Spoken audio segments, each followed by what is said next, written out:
hope I'm right good at balancing, because there's the drain plug, and yeah, that's going to be interesting.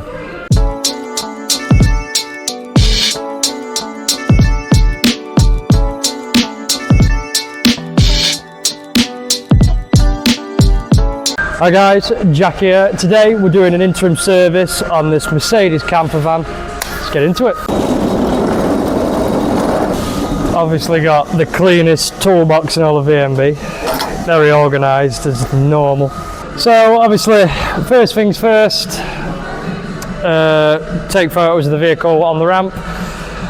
Just start of every service, that's what we have to do. So obviously go into a screen like such.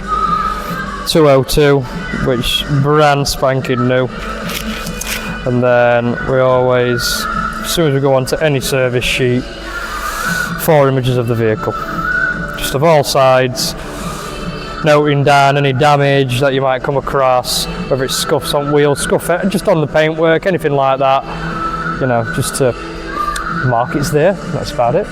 No lights on dash, horn's fine. For me, I always like to check all levels, make sure coolant's okay, brake fluid. Not necessarily checking the oil because it doesn't really matter anyway because it's getting changed, but always check them levels, just something nice quick, get your head around things to start off with. And it also sets the tone for how the service might go. Like this one, that's pretty perfect, to be fair, I'd say. It's how realistically you want your coolant to be. Maybe a little strong, but for me, I think that's pretty much all right.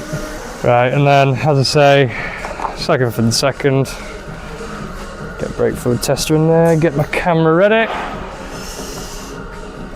And that, to me, that's lovely. You always check the minimum and maximum. It's above the minimum, which is good. And if we have a look there, that to me is bang on the maximum. So that is perfect. And it also has 0 moisture. Interim for this one, just oil and filter change. Yeah. So still obviously look round everything, brake check, tyre check, all that jazz. Obviously just without the air filter involved and other filters, it's just one. Make sure there's plenty of screen washing. And due to my lack of height, I'm going to have to stand on the ramp and look from the sides to make sure everything underneath looks fantastic. And as you can see, as new as they come, everything's still freshly painted, slight bit of dust to be expected, but nothing looks out of the ordinary. Pretty happy with that side.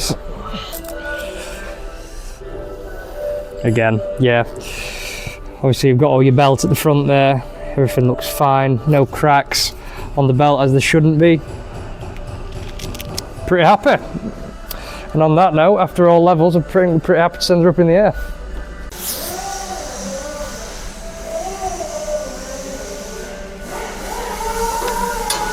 This is a disc measuring tool, thanks to Steve Goodwin, who pointed me in the right direction with this. And yeah, it just makes it easier for, obviously, you get the gauges, they're a bit awkward to get in normally, the electronic ones, whereas this, you can fit it perfectly through the disc because it's a bit skinnier. You can hook it on the back of the disc, it's got little readings there. It just makes your life that little bit easier, and at the end of the day, you know, anything to make your life easier, you're not going to say no to, so there we go. £15 for £15 off Amazon, get one now. See, that's the belt I was talking about earlier. Normally, I mean, with 202 mile on the clock, it should be absolutely bob on. It's nice and tensioned. If I flip that round, I can't see any cracking on the belt, any signs of perishing. You know, obviously, we don't want that. You know, you'd have to advise it. But looking at this, as you can see, it is absolutely spotless. That makes me a very happy mechanic. Yeah, even calipers, look, they're still chrome. Notice how they have got 2 different covers though, for the holder bolts, which is quite interesting. Complete boring fact of the day. They're normally the same, I think. I've never seen them with 2 different ones. Same on that one. Well, there you go. It's always nice to know that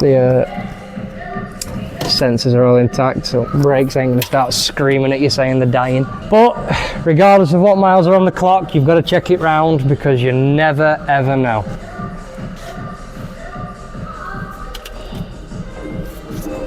Always, that's one thing I always check with a lot of Mercedes, these covers, making sure these sliders are all intact. You don't get them a lot on A classes and stuff, it's more bolts, but they'll have 7mm Allen key sliders in them, and if them covers are off, they become seized and they can become a very big nightmare to get off because you haven't got a lot of room to work with, even with the wheel off. It's just a nightmare you don't want on your hands. I love shining pipe.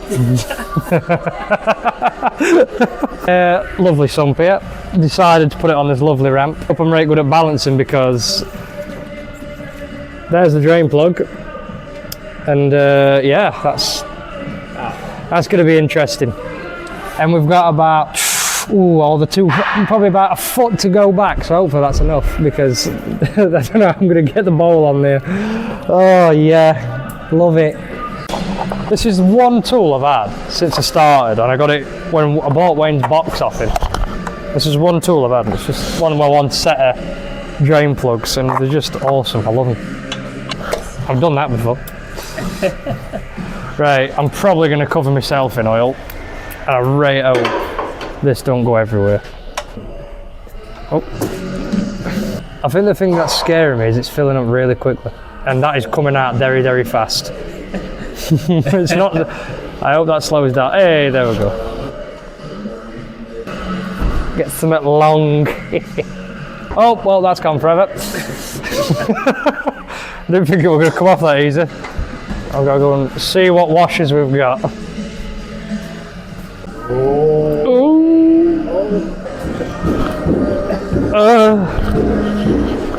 Very heavy. Yeah, sorry. It's a lot more editing. Yeah. Right.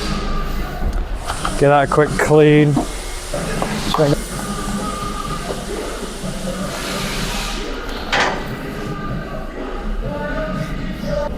Well, the oil filter's wrong. Yeah, that is hilariously wrong. So that's the one we've got. And, well, that's what we've been given. So, yeah, we're gonna end this here. Thank you very much for watching. Unfortunately, we don't have the right oil filter to continue, so we're going to put this job on hold for a little bit until we get the correct one. So yeah, it happens, you know, it's one of them things. Main thing is the job gets done at the end of the day. No, thank you very much for watching. I'll see you again soon.